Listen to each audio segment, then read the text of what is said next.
Bonjour à tous, bienvenue dans cette vidéo. Aujourd'hui je vais répondre à une question qu'on m'a posée plusieurs fois et qui est super intéressante parce qu'elle va pouvoir permettre de mettre en avant certaines erreurs que j'ai pu faire lorsque j'ai démarré mon business de consulting. On va voir ensemble comment je ferais si je devais relancer l'agence à zéro. Donc si on m'enlève toutes mes ressources actuelles, que ce soit le réseau, la notoriété de mon business actuellement, l'argent, etc. On enlève tout ça, comment je ferais pour redémarrer à zéro? Et là, on va voir que ça va être intéressant parce qu'il y a pas mal de choses, en fait à peu près tout, que je ferais différemment comparativement à quand je me suis lancé. Alors avant de commencer tout ça, comme d'habitude, si vous voulez devenir consultant vous-même, consultant en marketing numérique et aider des PME à se développer grâce au web, il y a en description de cette vidéo un webinaire entièrement gratuit, donc c'est une masterclass, un atelier vidéo de plus d'1 heure dans lequel je vous donne toutes les étapes pour lancer votre business de consulting et dedans vous trouverez aussi un bonus qui sont les 4 niches sur lesquelles je vous conseille de vous positionner en 2020-2021. Donc pour accéder à ça, c'est tout simple, c'est en description. Alors maintenant, on va se pencher un peu sur la question du jour, comment je ferais si je devais repartir de zéro. Alors, on va commencer par la toute base, le tout début. Avant même de penser au business en lui-même, qu'est-ce que je ferais? Alors la première étape, c'est que quand je me suis lancé, personnellement, j'ai galéré 6 mois. 6 mois pendant lesquels j'ai essayé plein de trucs en espérant que ça fonctionne. Et donc ça a pris 6 mois avant que je génère de premiers revenus. Évidemment, ça c'est pas la chose la plus sexy que je pourrais raconter, mais c'est la réalité. Je n'avais aucune idée d'où j'allais. Donc la première chose, ça peut sembler cliché, mais c'est vrai, c'est que je me trouverais une formation. Contrairement à ce que j'ai fait quand moi je me suis lancé la première fois, tout mon argent je l'avais mis dans du matériel, un ordinateur, etc. Il y a même un moment où avec mon ex on s'est privé de manger pour acheter des cartes de visite. Bref, j'avais tout mis là-dedans et au final je m'étais retrouvé un peu tout seul chez moi avec mes cartes de visite, mon ordinateur, etc. Et je me suis dit bon, qu'est-ce que je fais? Et ça a duré 6 mois. Ce que je ferais là, c'est que je me formerais effectivement, je trouverais des formations sur le sujet. Je crois pas qu'il y en avait à l'époque, il y a 5 ans, je crois pas qu'il y en avait. Mais aujourd'hui c'est ce que je ferais déjà pour m'établir un plan d'action. C'est le premier point, je vais pas l'approfondir davantage. Ensuite, ce que je ferais, c'est que dès que possible, je me trouverais un mentor. Dans la pratique, j'ai attendu plus d'1 an, 1 an et demi avant de trouver un mentor et en fait c'était plutôt... C'était involontaire. Je suis tombé sur Richard Mourant, qui est mon mentor depuis maintenant 2-3 ans. Je suis tombé sur lui par hasard, par un client. J'aurais peut-être dû en chercher un volontairement, beaucoup plus tôt, avant même de trouver mes premiers clients pour qu'ils puissent m'accompagner dans la procédure. Parce que Richard m'a beaucoup aidé par la suite pour faire progresser le business, le faire croître, etc. Gérer les coûts, gérer mes charges en tant qu'entrepreneur, etc. Mais j'aurais beaucoup aimé avoir un mentor et un accompagnement au moment de démarrer. Donc j'irai chercher un mentor avant. En réalité, il y a plein de programmes pour trouver des mentors. Les chambres de commerce de votre ville, par exemple, ont à peu près tout un programme pour mettre en relation de nouveaux entrepreneurs avec des entrepreneurs qui ont déjà réussi dans leur domaine. Il y a aussi le côté web. Aujourd'hui, trouver un mentor sur un sujet, c'est facile. On trouve quelqu'un qui a fait ce qu'on veut accomplir et on le contacte. Par exemple, avant la chaîne YouTube, avant même que je partage du contenu, etc. sur Internet, il y a des personnes qui m'avaient contacté pour savoir comment j'avais fait pour monter mon agence, des gens qui avaient 20 ans, 21 ans, 22 ans, qui m'ont contacté pour savoir comment j'avais fait. Et avec certains d'entre eux, donc 2 en particulier, j'ai gardé contact et on a gardé contact, c'est ça, depuis 2-3 ans maintenant. Et ils font maintenant un très très bon chiffre d'affaires, à plus de 10 000 € par mois. Je dis pas que c'est uniquement grâce à moi, mais c'est des personnes qui vraiment étaient plus motivés que la moyenne et qui ont agi et qui ont eu les résultats qui vont derrière. Mais ces personnes-là avaient eu le bon réflexe dès le début d'aller se trouver un mentor. Tout simplement en contactant des PDG d'agences de marketing et de communication et ça leur a réussi, tout simplement. Donc, 2 premières étapes, me former, trouver un mentor, tout ça dans les premières semaines du projet pour vraiment avoir un plan d'action et des conseils extérieurs pour bien se lancer. Ça, c'est la base. C'est les trucs sur lesquels j'ai trop attendu personnellement. Premier point, on va dire plus concret, création de business, l'identité de la boîte. Au début, quand j'ai créé l'entreprise, je voulais être plutôt dans le côté touristique, ce que je n'ai pas vraiment respecté au final. Je me suis vraiment mis dans pas mal de secteurs d'activité différents. Mais au début, je voulais être dans le côté touristique, donc j'avais donné un nom à l'entreprise qui s'appelait Captain Booker. Booker comme booker une chambre, donc comme je voulais faire du tourisme, je voulais être le Captain Booker, celui qui va les aider à booker leur chambre, etc. Bref, ce que je ne ferai pas aujourd'hui. Aujourd'hui, l'entreprise, j'irai directement l'appeler Henley Marketing ou Valentin Henley Consultant. Pourquoi? Parce que même quand la boîte s'appelait Captain Booker, mes clients parlaient de moi comme Valentin Henley. Ce qui fait que les gens, par exemple, si mon client parlait de moi à un autre prospect éventuel, une autre entreprise, cette autre personne allait me chercher Valentin Henley sur Google et ne me trouvait pas forcément. En plus, ce qui est dommage parce que le nom Henley est tellement peu courant que sur Google il y a à peu près que moi. Ce qui fait que j'avais pas utilisé cet avantage-là dans mon intérêt. Et moi, pour me trouver, il fallait taper Captain Booker, le nom de l'entreprise.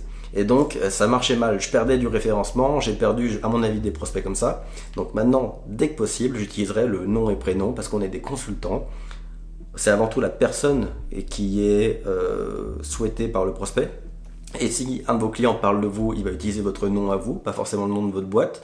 Donc, pour simplifier tout ça, dès le début, j'appellerai la boîte à mon nom, tout simplement. Le deuxième conseil, plus orienté business pur, c'est la niche. Quand je me suis lancé, comme je vous disais, au début, je pensais plutôt touristique, parce que mon père a toujours travaillé là-dedans, puis j'avais un peu une sensibilité pour le monde touristique, donc je m'étais un peu orienté là-dedans, mais je cherchais quand même de partout. Un de mes premiers clients, ça a été une entreprise qui fabriquait des trucs alimentaires, des produits alimentaires, comme des wraps pour enrober un aliment au lieu d'utiliser du papier film.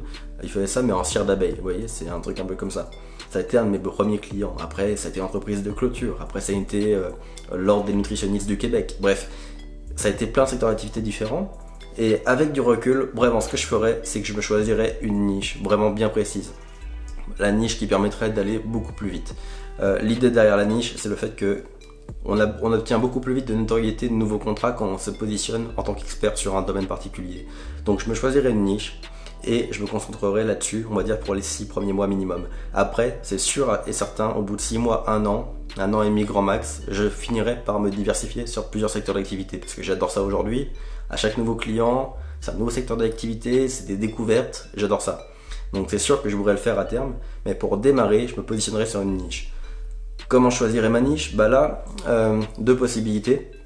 Soit j'irai par affinité, c'est-à-dire que par exemple, moi dans la vie, j'ai pas énormément de passion style des hobbies en fait. Par contre, j'adore par exemple le monde de l'automobile, les voitures, j'adore ça. C'est pour ça que c'est ma plus grosse dépense. J'adore les voitures.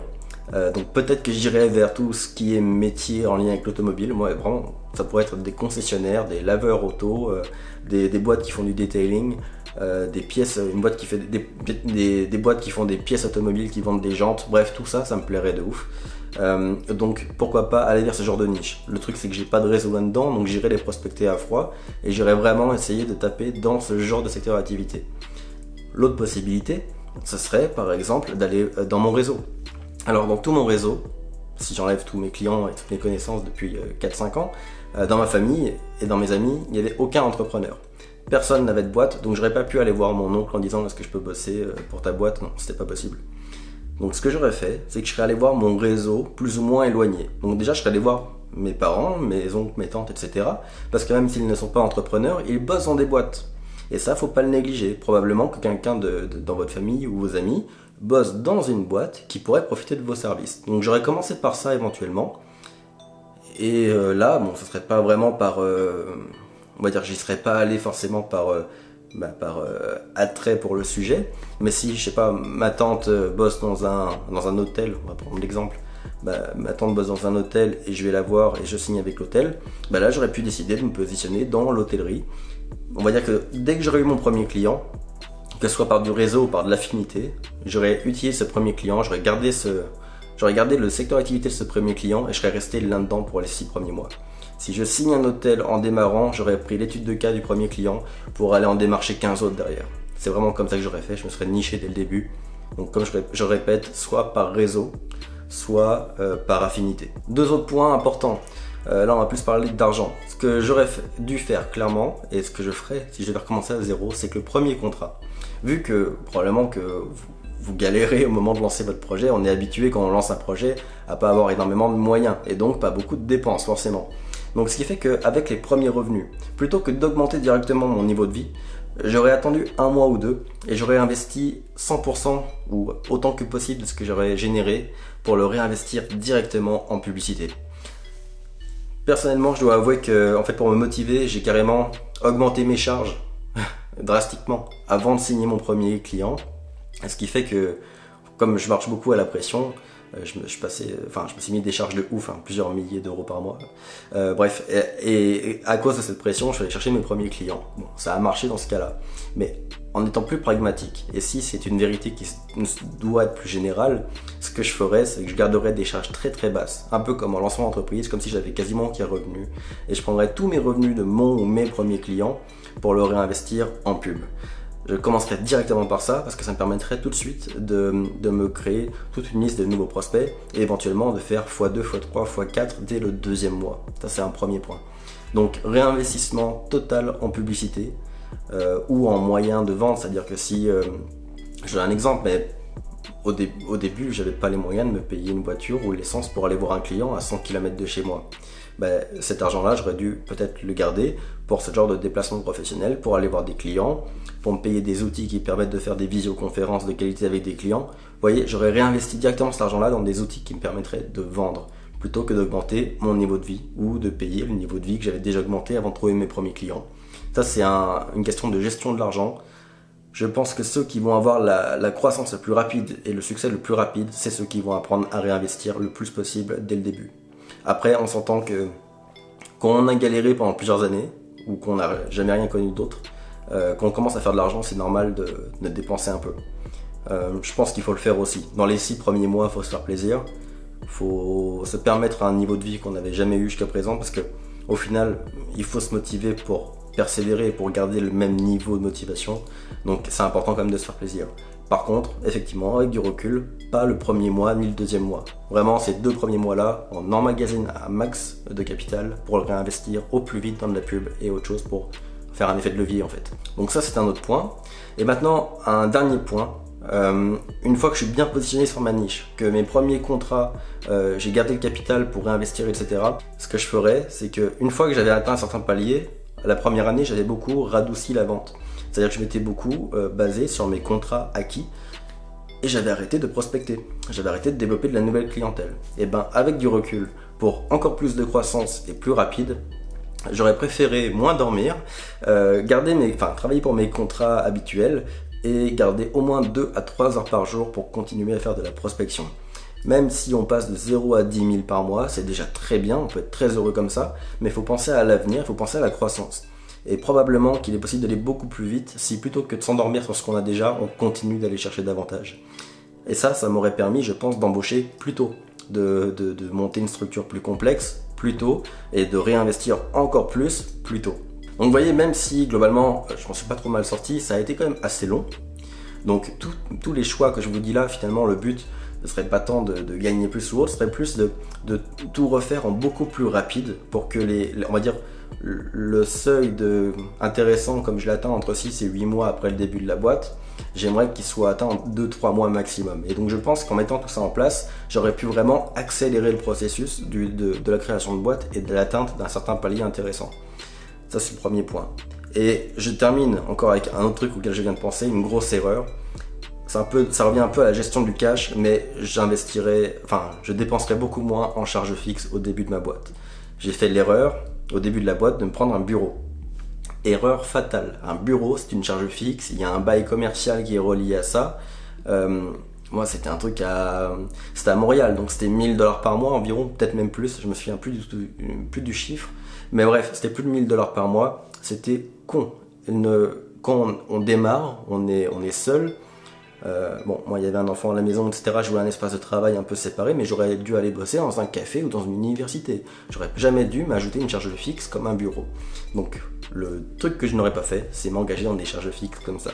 Et je vous conseille pareil, au début, de limiter toutes les charges fixes. Le moins d'abonnements possible en ligne, le moins de trucs liés au bureau, parce qu'un bureau ça veut dire aussi prendre internet, etc.